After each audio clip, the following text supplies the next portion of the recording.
안녕하십니까, 안녕사입니다. 자, 모의고사 보느라고 힘드셨죠? 힘드신 만큼 효과가 있는 거니까 꼭 모의고사를 보시고 이 영상을 좀 보셨으면 좋겠어요. 제가 저번 2회차 조회수를 보니까 모의고사를 보지도 않으시고 해설 영상만 보시는 분들도 계시는 것 같은데, 아무래도 이게 효과가 있으려면 아무래도 모의고사를 보시고 이 해설 영상을 듣는 게 가장 효과가 있는 거니까요. 아무래도 좀 그랬으면 좋겠어요. 강제할 수는 없죠, 여러분들. 그죠? 그 다음에 이번 문제는 제가 1차만 공부할 것인지 아니면 동차 합격을 노릴 건지에 대한 기준, 점수, 기준, 모의고사로서 만든 거기 때문에 좀 문제 길이도 좀 신경을 썼습니다. 그 다음에 난이도도 너무 지나치게 어렵게 내지 않으려고 노력을 했어요. 그래서 아마 공부를 좀 꾸준히 하신 분들은 고득점 맞으시는 분들도 계시지 않을까라는 예상을 조심스럽게 해봅니다. 자, 1번부터 보죠. 서로 연결된 내용이 맞지 않는 것은 5번이 답인데, 임차권의 대항력의 취득은 전형적인 뭐냐면, 이게 왜 이렇게 됐죠? 전형적인 뭐냐면 자격의 변경이죠. 다시 말하면 임차권자가 만약에 등기를 했어요. 등기를 한다 그래서 임차권이라는 권리가 다른 권리로 바뀌는 것도 아니고요. 또 할 수 있는 일이량도 변하는 것은 아닙니다. 다만 대항력, 대항할 수 있는 힘을 취득하기 때문에 이 대항력의 취득은 자격의 변경이기 때문에 5번이 X가 되는 거죠.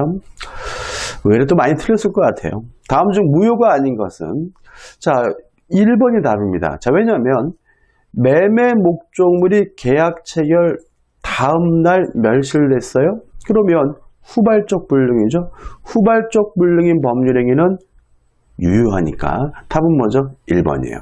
여기도 조심할 것은 뭐냐면 5번인데, 총을 겨누고 매매 계약을 체결할 것을 강요했어요. 그럼 강박에 의한 의사표시인가요? 취소할 수 있나요? 아닙니다. 이거는 총을 겨눴다는 말은 의사결정의 자유를 완전 박탈한 상태이기 때문에 아예 뭐가 되죠? 무효가 되는 거죠. 그래서 무효가 아닌 것은 1번만 답이 되는 거죠. 3번, 불공정한 법률에 관한 설명으로 틀린 것은인데 2번이 답입니다. 참 최근에 2번 같은 지문을 답을 많이 선택하는데, 자, 불공정한 법률행위에서 무경험이라는 것은, 경험이 부족하다는 것은 일반적 거래 영역에서의 경험 부족을 말해요. 다시 말하면 특정 거래 영역에서의 경험 부족을 의미하는 것이 아니기 때문에 2번이 답이고 조심하셔야 되겠죠. 그 다음에 5번 같은 것도 좀 조심하시는데, 4번, 5번이네요. 요 4번, 5번은 객관적 요건인데 현저한 불균형이 존재하는지 안 하는지는 법률행위 당시를 기준으로 합니다. 따라서 법률행위를 한 후에, 매매 계약을 한 후에 가격이 폭등하거나 폭락하는 것은 고려하지 않는다는 거 조심하셔야 되고요. 또 현저한 불균 여부를 판단할 때 오로지 객관적 가치만을 가지고 따집니다. 주관적 가치는 고려하지 않는다는 것도 주의하셔야 되겠죠. 4번입니다. 반사 질서 행위의 효과에 관한 설명으로 옳지 않은 것은 이거든요. 일단 5번을 보시면 법률행위가 반사질서 행위로 무효인지 여부는 그 효력이 발생한 때 아니에요.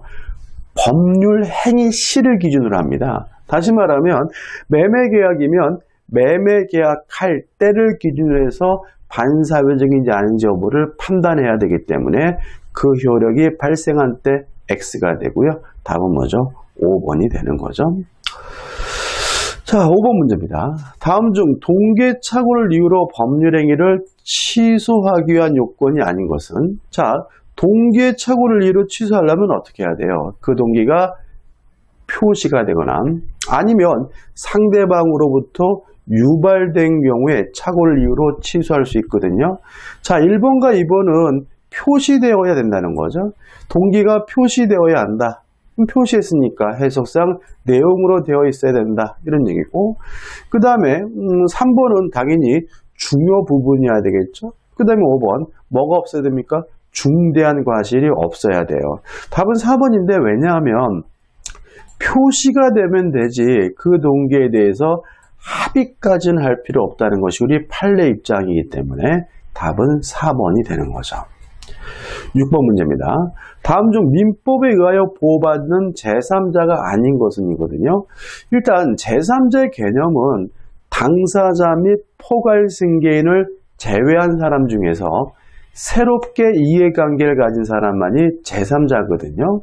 3번을 보시면 채권의 가장 양도예요. 그러면 통정허위표시라는 얘기거든요.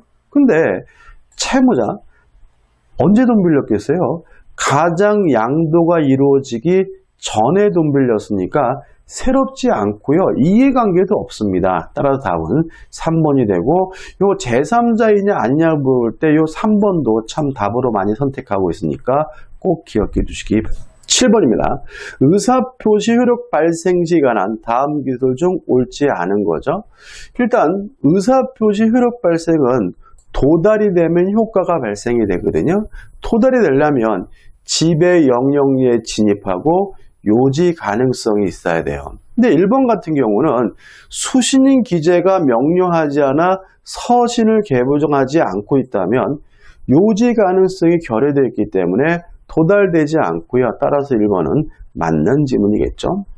2번 지배 영역 내에 진입된다는 말은 상대방 본인이 직접 받아야 된다는 것이 아니라 동거하는 가족이 받는 것도 지배 영역 내에 진입된 것을 이해되기 때문에 2번도 뭐죠? 맞는 지문이에요. 그 다음 예외적으로 발신주인 게 있는데 청약에 대한 답장인 승낙은 대표적인 발신주이기 때문에 3번은 뭐죠? 맞는 지문이고 4번은 뭐 공시송달의 내용입니다. 답은 뭐죠? 5번이죠. 참 이것도 잘 나와요. 의사표시를 발신 후 도달하기 전에 표의자가 사망하거나 제한 능력자가 되더라도 아무런 영향을 미치지 않아요. 그 말은 발신한 후 표의자가 사망하더라도 도달하게 되면 정상적으로 효과가 생긴다는 의미이기 때문에 5번이 X고 5번이 답이죠. 8번입니다. 다음 중 조건을 붙일 수 있는 행위죠. 일단 단독행위는 원칙적으로 조건을 붙일 수 없습니다. 다만 상대방으로부터 승낙을 얻었거나 상대방에게 이익만을 주는 단독행위는 조건을 붙이는 게 가능하거든요. 따라서 1번이 답인데 왜냐하면 채무를 면제하는 것은 단독행위이긴 하지만 상대방에게 이익만을 주는 단독행위니까 조건을 붙일 수 있고요. 답은 1번이죠. 9번입니다. 대리권이 존재하지만 그 범위를 정하지 않은 경우 대리인이 할 수 없는 거죠. 그러면 이 대리인이 할 수 있는 게 뭐냐면요. 우리 민법 118조에 보존행위와 성질이 변하지 않는 범위 내에서 이용행위와 계량행위를 할 수 있다라고 규정을 두고 있거든요. 따라서 5번 처분행위가 답이 되는 거죠. 조심할 것은 본인의 주택을 임대하는 행위는요. 처분행위가 아니라 이용행위고 주택을 임대한다 그래서 주택 성질이 바뀌는 것도 아니기 때문에 성질이 변하지 않는 범위 내의 이용행위 속에 포함되기 때문에 2번은 답이 안 되고요. 5번만 답이 된다는 거 주의하시기 바랍니다. 10번입니다. 권한을 넘은 표현들이 관한 설명으로 옳지 않은 것, 틀린 걸 찾네요. 일단 2번 보시면 자, 권한을 넘는 표현들이가 되려면 상대방에게 정당한 이유가 있어야 되는데 정당한 이유는 상대방이 선의이고 무과실해야 된다. 이런 의미를 해석이 되고요. 그러면 언제 선의이고 무과실해야 되느냐?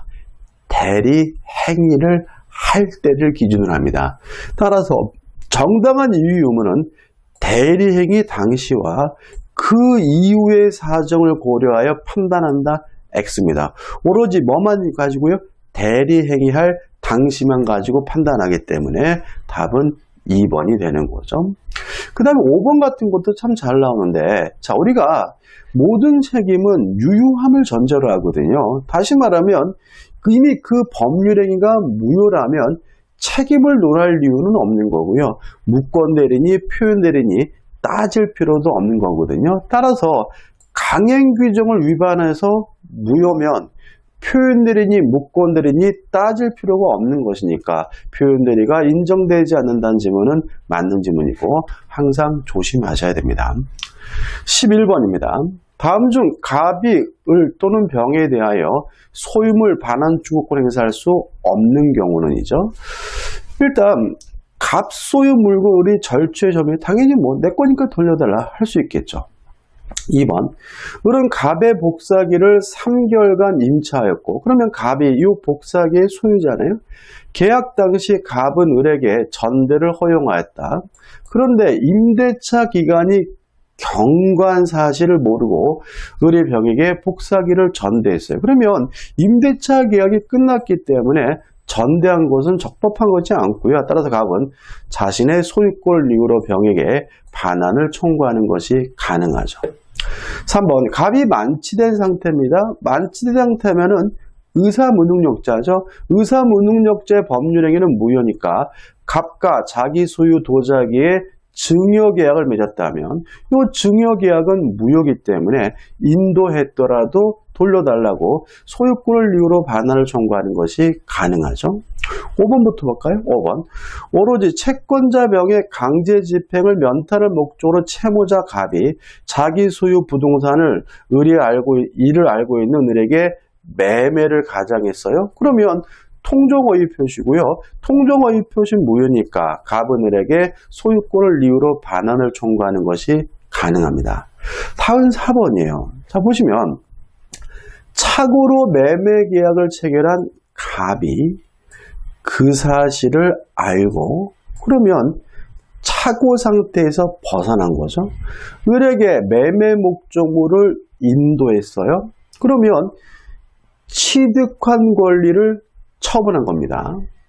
법정 추이죠. 다시 말하면 취소권자가 취소할 수 있는 권리를 처분하거나 양도하는 것은 법정 추인이기 때문에 더 이상 취소할 수 없고요. 따라서 갑이 착오를 이유로 매매 계약을 취소했다면 이 취소는 무효입니다. 따라서 갑은 소유권을 이유로 을에게 돌려달라고 요구할 수가 없기 때문에 답은 4번이 되는 거죠. 12번입니다. 다음 중 부동산의 소유권이 갑에게 있지 않는 경우는 1번, 을 명의로 등기된 토지를 갑이 소유의 의사로 평온공연하게 25년간 점유하였어요. 그러면 점유취득시효거든요. 자, 점유취득시효 기간은 20년입니다. 그러면 20년이 되면 바로 소유권을 갖느냐? 그건 아니죠. 취득시효가 완성된 후에 자기 앞으로 이전 등기를 해야 비로소 소유권을 갖기 때문에 아직 이전 등기를 격려받지 못했다면 갑에게는 소유권이 없기 때문에 답은 뭐죠? 1번이 되는 거죠. 2번, 경매죠. 자, 경락인은 경락대금을 완납하는 순간 등기 없이 소유권을 갖고요. 3번, 건물을 신축하는 것도 법률행위가 아니기 때문에 건물이 완성되는 순간 신축자는 등기 없이 소유권을 갖게 되고요. 4번, 매매 계약을 통해서 소유권을 취득하려면 뭘 받으면 되죠? 이전 등기를 받으면 되는 거죠. 다시 말하면 매매 대금을 다 줬는지 덜 줬는지 그건 중요하지 않습니다. 5번, 이거 우리가 뭐라 그러냐면 모두 생략 등기라고 하거든요. 모두 생략 등기도 유효하기 때문에 갑이 일단 소유권이 인정이 되는 거죠. 답은 1번입니다. 13번입니다. 갑은 을에 대한 채무의 담보로 자신의 부동산에 을 앞으로 1번 저당권을 설정하였고 이어 병에 대한 채무의 담보로 같은 부동산 병 앞으로 2번 저당권을 설정하였다. 이 사안에 관한 설명 중 옳지 않은 거죠. 여기 조금 문제가 논란이 있을 수 있는데 우리 수험적으로 어떻게 정리하시면 되냐면 소멸될 권리보다 후순위 권리가 있다면 혼동으로 뭐 되지 않아요? 소멸되지 않는다. 이것만 기억하시면 돼요. 따라서 지금 5번 보시면 을이 갑을 상속했어요. 그러면 병 후순위 저당권이 있으니까 을의 저당권은 뭐 되지 않아요? 소멸되지 않고 따라서 1번 저당권이 된다는 지문은 X고 답은 뭐죠? 5번인 거죠. 다시 말하면 소멸될 권리보다 후순위 권리가 있다면 혼동으로 뭐 되지 않습니까? 소멸되지 않습니다. 여기까지만 기억하시면 충분합니다. 14번입니다. 등기의 추정에 관한 설명으로 옳지 않은 것을 찾는데 1번은 뭐냐면 자 이런 얘기죠. 등기라고 있으면 적법한 권리자임을 추정받고요. 등기 원인의 적법도 추정을 받고 그 다음에 등기 절차의 적법도 추정이 됩니다. 다만 이러한 추정이 깨지는 경우가 있어요. 첫째, 반증이 있으면 추정이 깨진다. 두 번째, 사망한 사람, 허무인으로부터 이전 등기가 됐다면 추정이 깨진다. 세 번째, 보전 등기 전에 소유자가 존재한다는 사실이 입증이 되면 추정이 깨진다. 이렇게 기억하면 되고요. 1번 보시면 신축 건물의 소유권 보증기가 된 경우, 보전 등기 된 경우 그 명의자가 신축한 것이 아니래요. 그러면 신축자가 따로 있다는 말은 보전 등기 전에 소유자가 따로 있었다는 얘기이기 때문에 추정이 깨지므로 그 보전 등기는 실체 관계에 부합하는 유효한 등기로 추정된다는 지문은 X가 되고 답은 1번이 됩니다. 15번입니다. 점유의 태양에 관한 설명 중 옳지 않은 것은 일단 남의 땅에다가 묘를 썼어요. 그러고 나서 허락도 없이 묘를 쓰고 나서 20년이 지나면 분묘 기지권을 취득시합니다. 20년 지났다는 이유로 토지 소유권을 취득시하는 것이 아니라 분묘 기지권을 취득시하거든요. 왜요? 남의 땅인지를 알면서 묘를 썼다면 그 사람의 점유는 자주 점유가 아니라 타주 점유이기 때문이거든요. 따라서 3번 타인의 토지에 분묘를 설치한 자 그 분묘 기지를 점유하는 게 그 점유는 자주 점유이다. X가 되고요. 답은 3번이 됩니다. 16번입니다. 점유자와 회복자의 관계에 관한 설명으로 틀린 것을 찾는데 27회 기출문제인데요. 이 4번 같은 것도 참 잘 내요. 자, 왜냐하면 법원에서 상환기간을 허용하는 것은 유익비에 대해서만 그렇습니다. 필요비에 대해서는 상환기간을 허용하지 않습니다. 따라서 필요비 상환 청구권에 대하여 회복자는 법원에 상환기간의 허용을 청구할 수 있다. X가 되는 거죠. 17번입니다. 경계에 관한 민법상 각 규정 중 잘못된 것은 1번이 답이에요. 자, 왜냐하면 경계에다가 담등을 설치할 때는 첫째, 설치 비용은 반씩 부담하고요. 측량 비용은 면적의 비율로 부담합니다. 또 기억할 것은 특수시설은 하고 싶은 사람이 부담하고요. 담이 있긴 한데 누구 건지 잘 모르겠어요. 그러면 공유인 것으로 추정합니다. 요 네 가지 꼭 기억해 두시기 바라고, 따라서 측량 비용 등을 포함한 모든 비용은 쌍방이 절반씩 부담한다. X죠. 설치 비용은 반씩 부담하지만 측량 비용은 면적의 비율에 따라서 부담합니다. 18번입니다. 부동산의 시효치에 관한 다음 설명 중 잘못된 것인데 가장 중요한 논점은 뭐냐면 20년이 되면 소유권을 갖는 것이 아니라 이전 등기해달라고 요구할 수 있는 채권적 청구권을 갖게 되고요. 그 채권적 청구권인 등기 청구의 상대방은 20년이 완성될 당시의 소유자라는 점이죠. 따라서 완성될 당시의 소유자에게만 등기를 청구할 수 있으므로 완성이 된 후에 소유권을 취득한 사람에게는 등기를 청구할 수가 없거든요. 따라서 4번 점유에 의한 시효취득자는 시효기간이 완성된 후에 등기 명의를 취득한 자에 대하여도 시효취득을 주장할 수 있다는 것이 판례이다. X고요. 답은 4번이 되는 거죠. 19번입니다. 공유에 관한 설명으로 옳지 않은 거거든요. 자, 공유에서 또 가장 중요한 논점은 뭐냐면 공유란 물건을 나눠 가지고 있는 것이 아니라 소유권을 나눠 가지고 있는 거다. 따라서 공유 지분은 소유권에 대해서는 일부고 목적물에 대해서는 전부에 대한 권리인 거죠.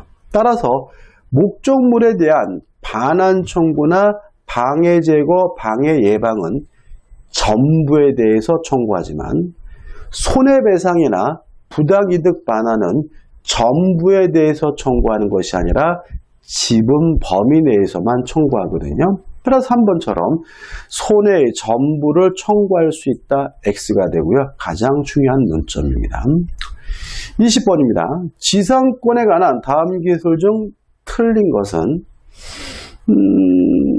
지상권은 채당 기간이 보장이 돼요. 어떻게 보장이 됩니까? 지상물의 종류에 따라서 견고한 건물이나 20개의 소유를 목적으로 하면 30년이 보장이 되고요. 일반 건물의 소유를 목적으로 하면 15년이 보장이 되고요. 기타 공작물의 소유를 목적으로 하면 최소한 5년이 보장이 되죠. 따라서 만약에 지상권을 설정하면서 존속기간을 약정하지 않으면요. 그 지상물의 종류에 따라서 30년짜리, 15년짜리, 5년짜리가 되는 거거든요.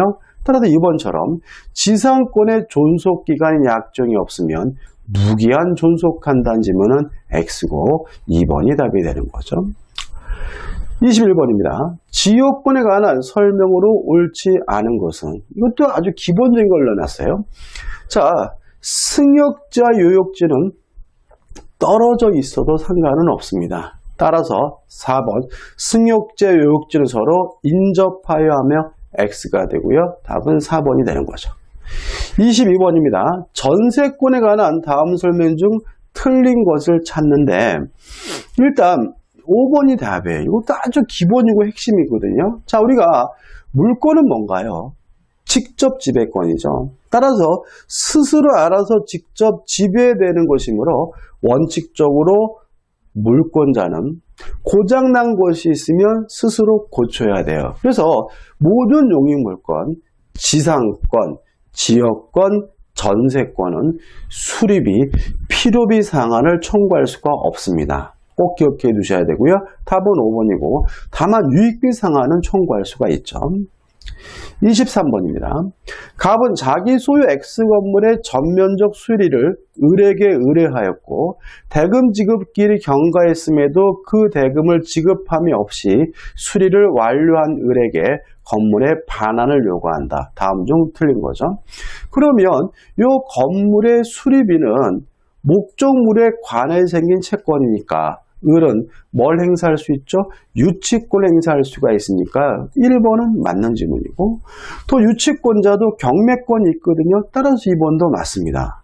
또 유치권자는 목적물을 반환할 때까지 선량한 관리자로서의 주의를 해야 되므로 3번도 뭐죠? 맞는 질문이고요. 그 다음에 4번. 자, 유치권자는 원칙적으로 목적물을 사용할 수는 없어요. 다만 채무자의 승낙이 있거나 보존에 필요한 사용은 가능하거든요. 따라서 을이 보존행위로서 X건물을 사용하는 것은 적법한 것이므로 을은 갑에 대하여 불법행위에 의한 손해배상 책임을 지지 않는다는 지문도 맞는 지문이죠. 5번이 답입니다. 왜냐하면 유치권자는 물상대위권이 없어요.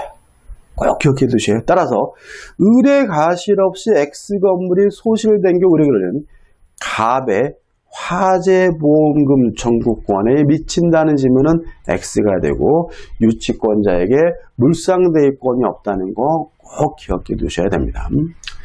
24번입니다. 저당권에 관한 다음 설명 중 틀린 것을 찾는데요. 2번을 보시면 자, 경매가 됐을 때 우리는 권리의 소멸 여부를 판단함에 있어서는 세 가지를 기억하시면 돼요. 첫째, 모든 저당권은 무조건 소멸된다.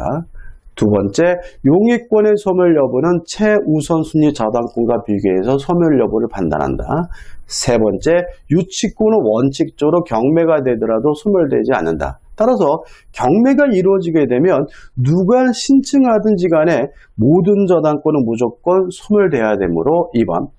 후순위 저당권자의 경매 신청에 의하여 경락이 실현되면 선순위 저당권은 선택에 따라 배당을 수용하고 저당권을 소멸을 택하든지 아니면 배당을 거부한 채 저당권의 존속을 주장할 수 있다는 질문은 X가 되는 거죠. 경매가 이루어지면 모든 저당권은 무조건 소멸됩니다. 25번입니다. 근저당권에 관한 설명으로 옳은 것은이죠. 자, 일단 1번 채무자 변경할 수 있습니다. X 이것도 잘 되더라고요. 뭐 특별히 설명드릴 것도 없고. 그 다음에 3번 경매 신청이 있으면 원칙적으로 경매 개시 결정 시 채권액이 확정되는 것이 아니라 경매 신청 시 채권액이 확정되므로 3번도 뭐가 돼요? X가 되고 4번 근저당권도 부종성 수반성이 있으니까 근저당권만을 양도할 수 있다는 지문도 X고요. 5번 실제 갚아야 될 채무액이 채권액을 초과하는 경우에는 물상보증인이나 제3취득자는 채권 최고액까지만 갚으면 되지만 채무자는 실제 채무액 전액을 갚아야지만 근저당권의 말소를 청구할 수 있기 때문에 4번도 뭐가 돼요? X가 되는 거죠. 답은 2번입니다. 자, 이런 문제거든요. 근저당권의 채권이 확정이 됐어요. 그러면 그 후에 발생한 새로운 원본 채권은 근저당권에 의해서 담보될 수는 없습니다. 다만 확정 전에 발생한 원본 채권으로부터 그 확정 후에 발생하는 이자는 채권 최고액 범위 내라면 여전히 담보된다는 것이 판례 입장이니까요. 2번이 맞는 지문이고 2번은 꼭 기억하시고 이해해 두셔야 합니다. 26번입니다. 계약의 성립에 관한 다음 기술 중 틀린 거예요. 자, 일단 변경을 가한 승낙은 거절과 동시에 새롭게 청약을 한 겁니다. 자, 보세요. 10만 원에 팔겠다는 A의 청약에 대해 B가 8만 원이면 사겠다 했어요. 변경을 가한 승낙은 승낙이 아니라 새로운 청약인 거거든요. 그죠? 이에 대해 잘 안 써져 이게. A가 응하지 않았어요. 거절한 거죠. 그러면 지금까지 있었던 것은 싹 어떻게 해요? 없어져 버립니다. 왜요? 청약이 있었고 그거에 대해서 뭐죠? 거절한 거니까.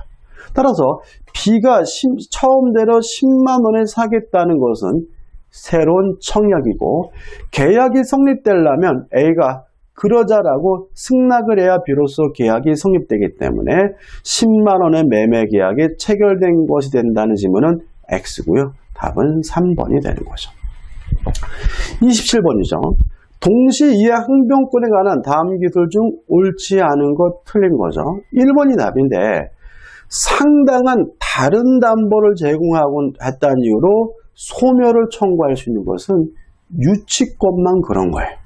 담보물권인 유치권만 그런 거고요. 동시이해 항변권은 그런 제도가 없기 때문에 1번이 답이 됨을 주의하셔야 되겠죠. 28번입니다. 특정한 건물을 갑이을에게 매도하는 계약을 맺었는데 이 건물이 병이 방하하여 소실됐어요. 그러면 계약 후니까 후발적 불능이고 병이 방하했다면 채권자, 채무자 모두에게 귀책 사유가 없는 거거든요. 이때는 위험 부담 문제가 되는데요. 누가 위험을 부담하는 경우냐면 매도인인 채무자가 부담하는 경우고 매도인인 채무자가 부담한다는 말은 쌍방 모두 다 이행할 필요가 없다는 의미이기 때문에 맞는 것은 건물의 양도 의무를 면하고 대금 청구권도 소멸한다. 이게 맞는 지문이고 이게 답이 되는 거죠. 29번입니다.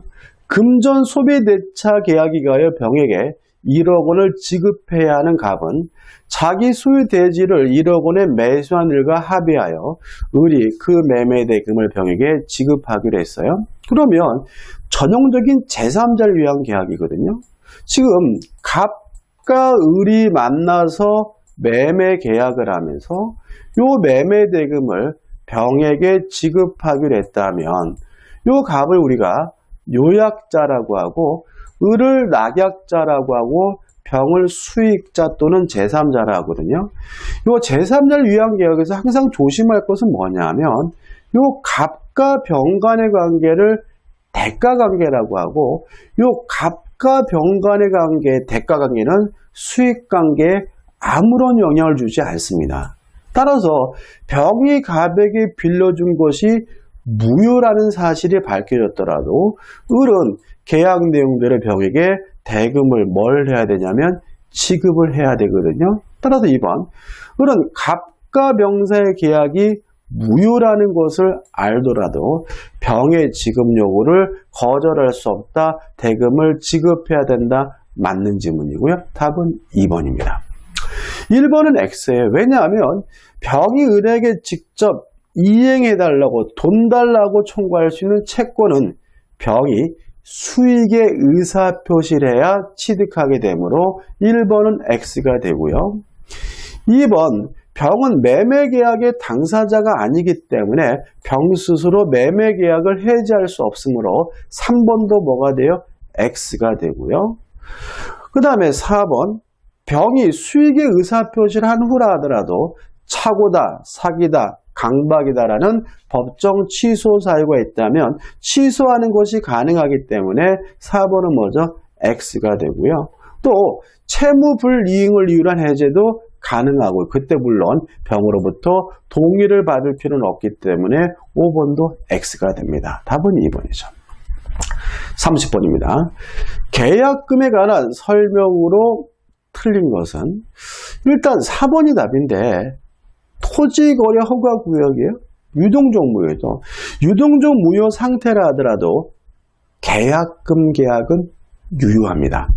따라서 준 사람은 포기하고 받은 사람은 배액을 상환하고 계약을 해지할 수가 있으므로 4번이 X고 4번이 뭐죠? 답이 되는 거죠.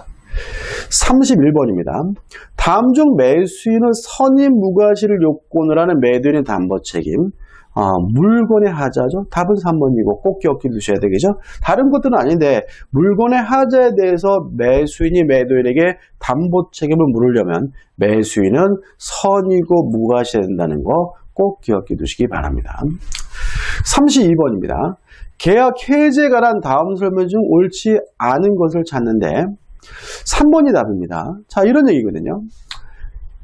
이행지체는 할 수 있는데 안 하는 것이니까 원칙적으로 상당한 기간을 정하여 이행을 최고하고 그래도 이행하지 않으면 계약을 해지할 수 있는 것이 원칙입니다. 다만 정해진 기한 내에 이행해야 되는 정기행위 최고할 필요가 없고요.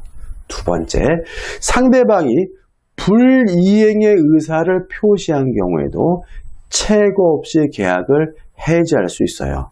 근데 여기서 조심할 것은 뭐냐면 상대방이 불이행의 의사를 표시한 경우에는 최고할 필요가 없을 뿐만 아니라 상대방의 동시이행 항변권을 소멸시키기 위한 이행 또는 이행의 제공도 필요가 없고요.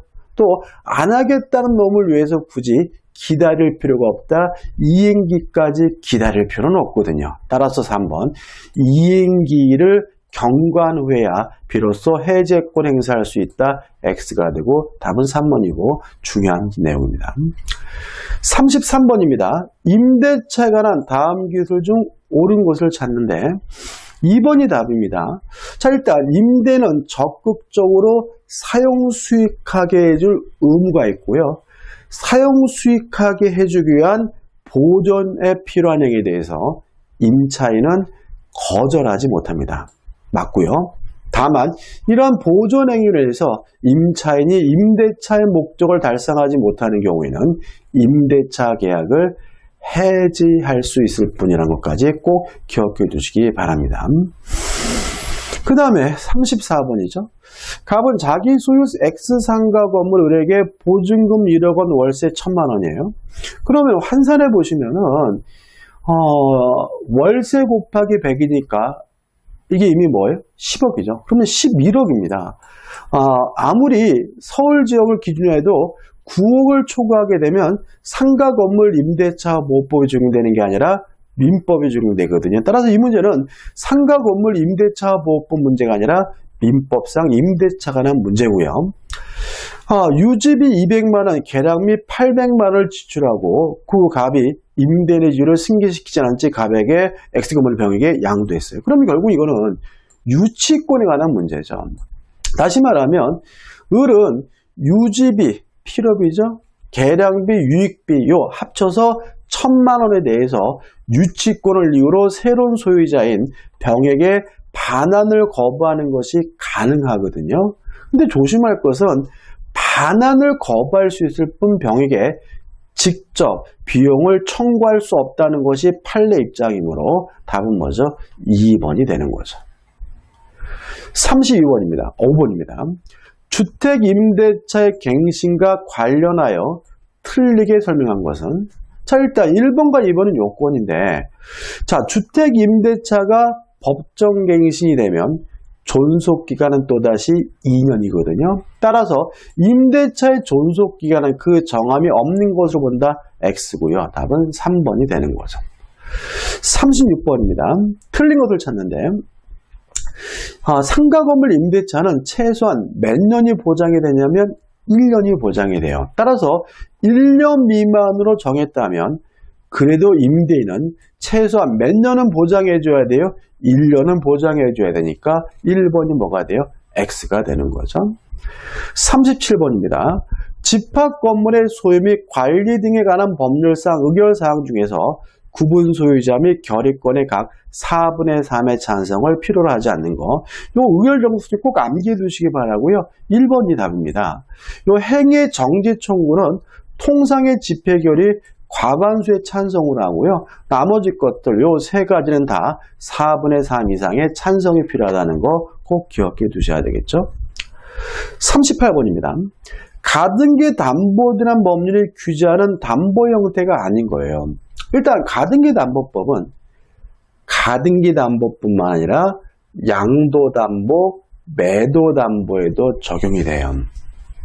근데 부동산이어야 돼.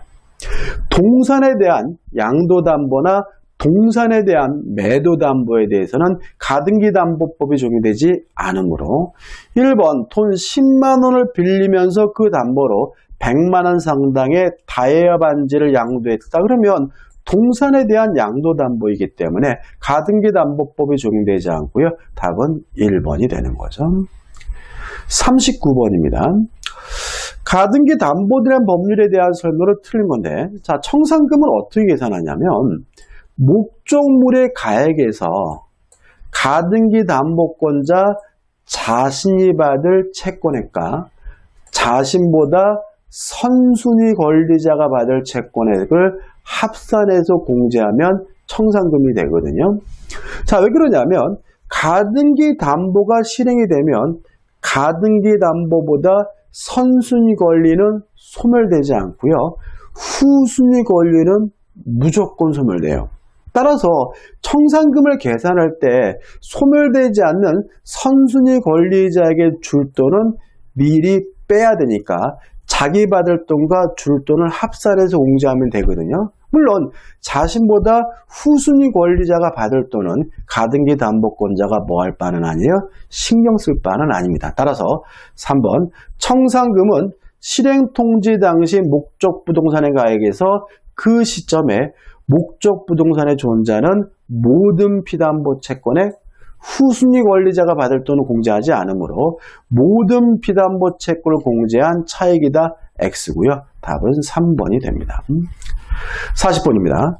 병소의 부동산을 취득하고자 하는 부동산 투기업자 갑은 탈세 목조로 친구 을과 사이에 명의신탁 약정을 맺고 을에게 매수 자금을 주면서 병과 매매 계약을 체결하도록 하였다. 그러면 명의수탁자인 을이 직접 매매 계약을 체결하니까 이거는 뭐죠? 계약 명의신탁이고요. 계약 명의신탁은 약정 물론 무효입니다. 따라서 2번은 뭐죠? X죠. 다만 등기도 원칙적으로 무효지만 매도인이 선이라면 을 앞에 이루어진 등기는 무효가 아니라 유효라는 것이 법의 규정이거든요. 따라서 문제 다시 보시면 을은 갑의 부탁대로 명의신탁 약정이 있음을 모르는 병이죠. 그러면 매도인이 병이 선이니까 등기는 유효하고 을이 뭘 갖게 되냐면 소유권을 갖게 되거든요. 따라서 4번 을은 소유권을 취득한다. 이게 맞는 지문이고 이게 답이 되는 거죠. 자, 이번 영상 여기까지입니다. 좀 이 영상이 여러분들한테 도움이 되셨으면 좋겠고요. 도움이 되셨다면 구독, 좋아요 잊지 마시고요. 그 다음에 이 영상에 나와 있는 문제의 정답은 제가 댓글에다가 게시 놓을 테니까요. 그 댓글을 보시고 채점하시는 게 좀 편할 것 같고요. 그 다음에 1차만 공부하실지 아니면 2차까지 다 공부하실지가 고민되는 분이라면 어제 영상을 참고해가지고 요 모의고사 점수하고 함께 비교해가지고 한번 판단해 보시면 아마 유익하지 않을까 생각됩니다. 고맙습니다.